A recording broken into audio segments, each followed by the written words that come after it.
What if I told you that there's a cheat code to layering, the most important technique in miniature painting, that not only makes it super easy, but actually foolproof? Well, buckle up because we're talking about it today. Layering is one of the most fundamental skills in miniature painting.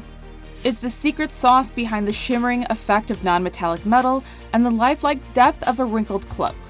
But let's face it, choosing the right colors and where to use them can be more overwhelming than deciding what to buy on Warhammer release weekend.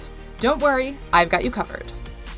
Layering is the process of applying successive layers of paint to create a gradient, or a smooth transition between colors.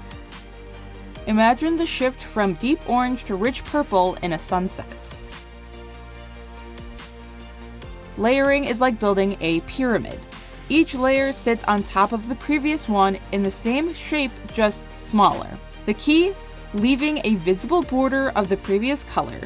Skip that, and instead of a pyramid, you've got a leaning Tower of Pisa. Before we get started, let me know down in the comments, are there any secrets you wish you knew before you started miniature painting? I'm aiming for a muted blue, something watery and serene. This vibe is important to keep in mind as we choose the rest of the colors we'll use in our gradients.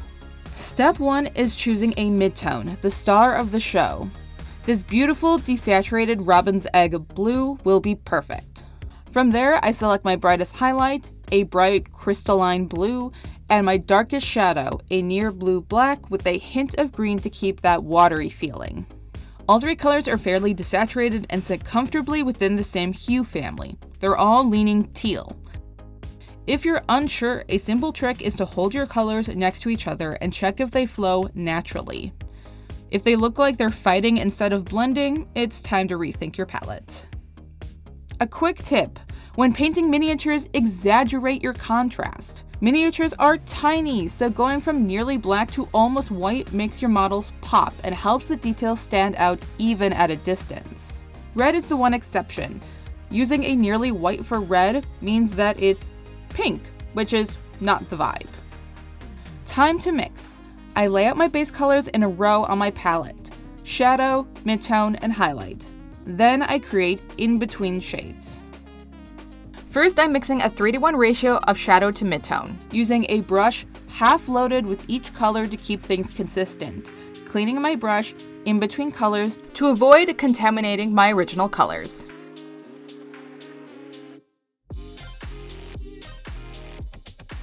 Next, I make another puddle, this one with 1 part midtone and 4 parts shadow. But really, I'm just eyeballing it. Consider this. My go-to ratios is a puddle of 1:1 and then a puddle of 1:2.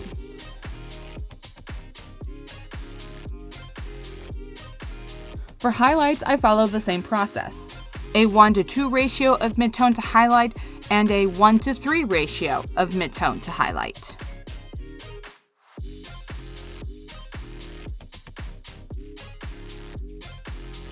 Then it's on to the most important step: testing. Testing is crucial. I swipe the colors on the back of my hand to check if the gradient flows smoothly. The goal is for each step to have a consistent level of variation, nothing too jarring or too subtle. If 2 shades look nearly identical, like these 2 here, I'm simply going to skip one. On the other hand, if there's a big leap between colors, I mix a new shade to bridge the gap to refine the gradient. Before we continue, let's talk about this week's sponsor. As someone who loves playing Dungeons & Dragons, dice are more than just tools. They're an extension of my character's soul. And the dice I got from Baron of Dice, they're next level. These aren't just dice, they're art. Each die feels perfectly balanced with vibrant colors that look even better in person. No bubbles, no weird imperfections, just pure premium quality. Whether it's rolling for a critical hit or just showing them off at the table, these dice bring so much to the game. If you're into D&D like I am, wargaming, or just love dice, check out Baron of Dice using the link in my description box. And use discount code MINIWITCH10 for 10% off until the end of the month. I'm basing the dress with my second brightest midtone. Why? Because fewer layers means fewer chances to mess up. Starting with my shadow color would mean 6 layers to get all the way up to my highlight. With a midtone as my base, it's only 3 layers to get to my darkest shadow and 1 layer to get to my highlight. Efficiency is key when your patience is thinner than your paint. Next, I start applying my midtone and shadow areas. This area of the chest, which is blocked by her hunched pose, and any folds of fabric. Be sure to start wide to allow room for your darker colors. Consider how dark you'll want each shadow area to be, and therefore how many layers you'll need to apply, and leave enough room to be able to paint down your darkest chosen color.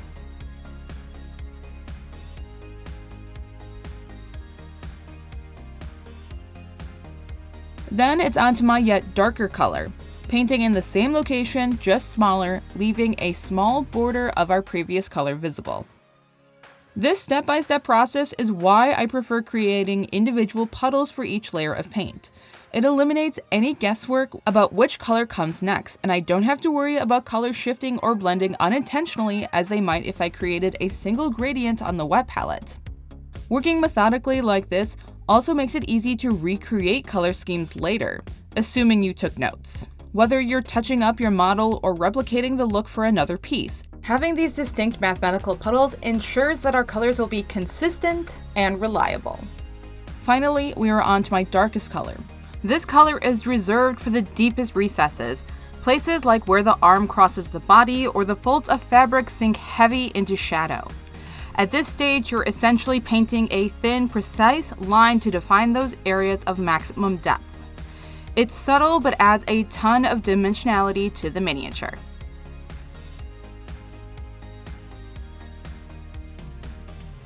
Next, I add the highlight color to the highest points of each ripple of fabric, as well as the top of her legs and arms, perfectly fitting to leave a border of my original base color. Pro tip: if you accidentally lost your borders in between layers, don't panic. You can fake it by painting a thin line between the two colors. Miniature painting is basically just problem solving with tiny brushes.